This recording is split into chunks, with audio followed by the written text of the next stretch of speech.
Rupert, what was your reaction when you heard what they were going to do with the special? I didn't know until I saw the script, and I thought, oh, this is never going to work. And then by the end, I was thrilled. It's a fantastic script.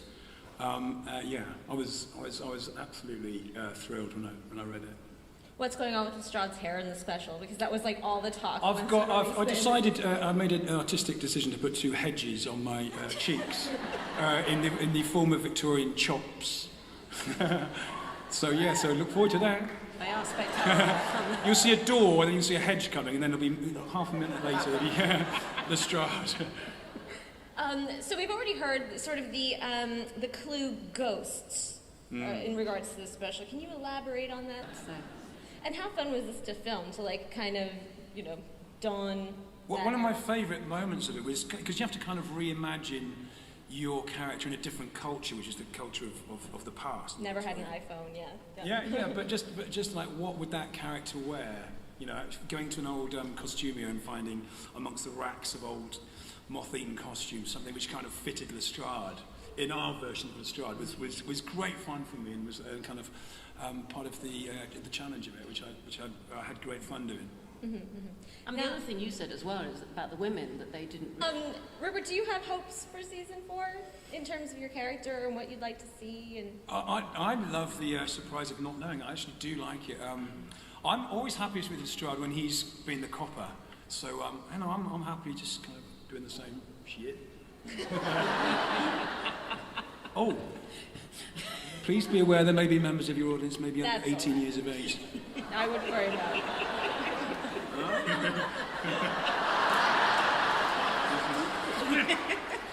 That was never going to happen with this line. It's all right. How do you all prioritize? Because going back to sort of how precious the minutes are of this show, how do you prioritize who's going to get a backstory, who's going to get like a quirky story where we learn that their husband was a drug lord? Like, how do you decide what's going to happen in those terms? Unfairly. No, we don't. You don't work on it that way. I mean, the thing about Sherlock Holmes it is about those 2 blokes. That is very central to it, and everything else is story driven. Mm-hmm. It's narratively driven. There's a lot of character work in Sherlock, more in a way than we sort of expected embarking on it. And we sort of made a commitment to always doing the best version, Doyle's best version of anyone. Like Lestrade, in the original stories, ranges from an aggressive idiot to rather a wise man. And we, so having got Rupert, we went for aggressive idiot. No, we didn't, I'm lying. There's a lovely story called The Six Napoleons, where Sherlock Holmes is showing off in a rather snide way to Inspector Lestrade, as he always does. And Lestrade turns to him, it's a wonderful moment. He says, you think we're jealous of you at Scotland Yard. You think we don't like you. Well, if you came down to Scotland Yard, we'd all shake your hand. We think you're great. And we thought, that is the version of Lestrade we want. The one, the clever man who is clever enough to recognize a cleverer one. And to be, to have no shame in going to him for help and assistance. And for Sherlock to be the dick. Sorry, everyone. Who doesn't appreciate that Lestrade just really likes him and admires him, and is one of his best friends who would always be there for him. Both Sherlock and, in a way, John are both running around thinking, Inspector Lestrade's rubbish compared to us, and he's actually the nice guy. He's the decent guy. He's a great copper, that's the idea. I felt like that really came out, especially in season 3, like when Sherlock was missing. Was that fun for you to play and to see that growth? Can you talk about how he's kind of changed from almost like what we thought was going to be like a bubbling detective to season 3 and the growth that we saw? Yeah, I think Stephen and Mark have really developed the relationship and warmed up the relationship between Sherlock and Lestrade. But I think I think that when he sees Sherlock, I think he doesn't expect to react as he does. I think he's kind of kidnapped by his own emotions, or hijacked by his own emotions, really. And that's another great thing to play. And so a bit more of that, please. Season 4. Thank you very much. I think the lovely bit you do just before you hug Sherlock is you go, "Oh, you bastard!" But it's the reaction. It's just the thought of you see the thought on your face, thinking, "Of course you're alive. Of course you bloody well are." and then you give him a big hug. And I think that's, and Sherlock doesn't know what the hell to do, so it's, I thought it was it's great lovely. in Series 1 where you said we don't want to have a gang show, that Lestrade wouldn't always be Yeah. in the shows. We did one episode where Lestrade wasn't there. Do you remember this? Yeah.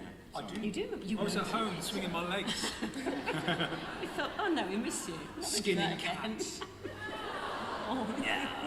Yeah, we did worry about, because in the stories, as those of you who read the stories would know, Lestrade's only in 5 or 6 of them. He's not. He's a different inspector, which sort of makes sense. But having one who really, really worked, Mark and I came up with the logic that whenever Sherlock gets involved with the police, someone phones Lestrade and says, wherever he is in the world, and says, come home from holiday, go to Dartmoor, and stop him punching any policeman. Just get there right now. So that justifies why it's always Lestrade's case that Sherlock's involved in. Yeah. You also had, like, one of the best reactions in the finale, I think, because it just said, oh, expletive. Like, when he saw Moriarty, like, on the screen, I felt like you just have some of the best reactions, like, in the script. Yeah. Yes, I He's like, yes, I agree. Your best reaction there is when Molly.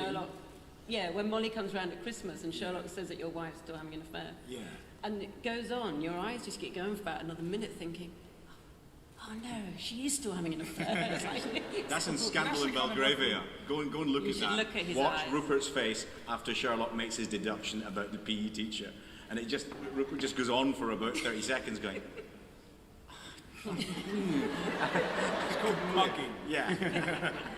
How much of that is scripted and how much is just the actors? Like, some of those little, like, I mean, this show is probably one of the best, most nuanced shows on television. Like, just those little moments can, like, become a GIF instantly because of how good this cast is. But is it scripted? Well, that or- moment was not scripted. That was entirely Rupert just going through the process and trying to distract attention from anyone in front of him. But that's good. But one of the things about They posed a question to everybody. Do you have a favorite gut punch moment? Like, I was rewatching the series before this panel, and I watched the whole thing, and I honestly could not decide what was more devastating because I was crying in every episode. But I mean, do you all have a favorite one that you've had on the show? I think mine's Mary with a gun. Only because even though I'd read the script, it still surprised me. When I saw it, it did. I think it's where My question is for Rupert. So I loved you in V for Vendetta. It's one of my favorite movies. So I was just wondering, what do you prefer, acting in television or in movies? The real actor's medium is the stage, when you kind of have a real handle on the audience. But anything with a good script it depends on the quality of the script. I'd rather be in any good TV show than a bad movie, and vice versa. Next question. Hi, I'm Emily Marsh, and The next question is, because Lestrade in the books was so back and forth, he was either a cranky Meister or he was like wise. Did you write Lestrade more likable because that's what you wanted, or because Rupert was so charming?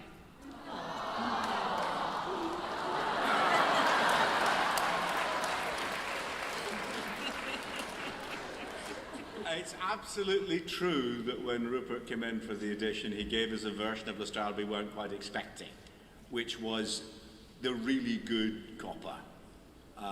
The man you absolutely believed could be the star of another series where presumably he fails to solve crimes. Lestrade baffled. I haven't a bloody clue about this one. Who's stolen my car? And my coat? When you have, by common consent, the most attractive man in the world playing the part, you have to accommodate that. I think Sherlock Holmes and Dr. Watson are just a bit resentful because they know that Lestrade is more handsome than certainly Benedict and Martin are. And Rupert, would you star in Lestrade Baffled? Like a webisode? Yes, yeah. We can make that happen. Yeah. Next question. Thank you.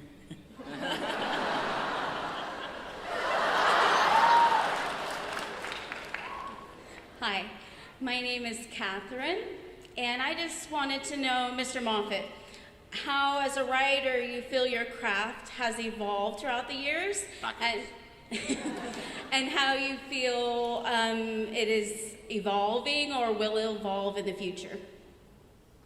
I don't often watch, and as look at Benedict in each series, he just gets more and more handsome. He does, not as handsome as him.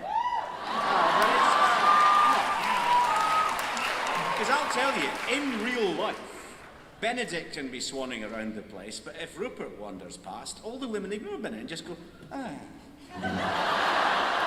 I do myself sometimes. I mean, it's, yeah.